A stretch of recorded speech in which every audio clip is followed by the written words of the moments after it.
we need to talk about the basics of layout and hierarchy of text. So here we have, I combed all of these from various sports teams' Instagrams. So here we have the men's basketball teams of Butler on the left and IU on the right. The one on the left with Butler, the image of the player holding the trophies is great. Great photograph. I love the POV of the player. The issue is, first of all, it's very busy, a lot going on, and I'm having trouble figuring out the hierarchy of where I'm supposed to look first, second, third. The player definitely draws me in. Committed does just because it's right behind his head. But Go Dogs is at an awkward angle. The Bulldog logo doesn't even match the angle. And those, if you think in terms of visual weight, Go Dogs and the Bulldog and Committed kind of are the same weight. So this gets a thumbs down. The one on the right, IU basketball, thumbs up.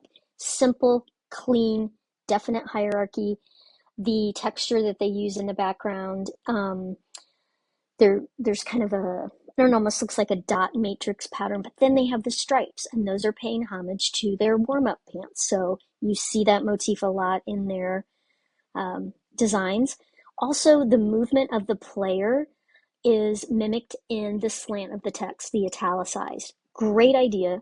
Also, it creates, it's kind of moving with the subject. Also, they move team over, and notice how this creates an entire block. So the logo is tucked in here, and then the signature crosses over here. Hierarchy in terms of text, you look here first, maybe the signature second, then the team, Indiana basketball, all of these. They're all sans serif, and they all have a center dominant layout. A plus. Here are some other IU examples. Again, I think they do a great job. And this is a logo, like literally the text for the logo. So that's a script font. They made it smaller, and they stacked everything, but again, within a hierarchy. Great job. And this one's a little busy to me. If it were me, I would take Brooklyn Bound. I still would have it in this block and have it surrounding the player, but I think I would just make it smaller. But then they also, because there's kind of this diagonal, they put the logos up here and then to the right to kind of create, there's this diagonal here, and then there's a diagonal here. The Colts. I love the Colts designs. We actually, at Studio 72, we went to the Colts complex, and we met with some of their photographers and graphic designers, and we can do that trip again.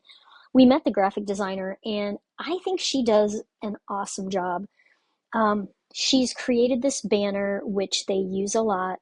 They always have, I think that says for the shoe, but you'll see this, the opacity taken down, so it's there, but very minimally.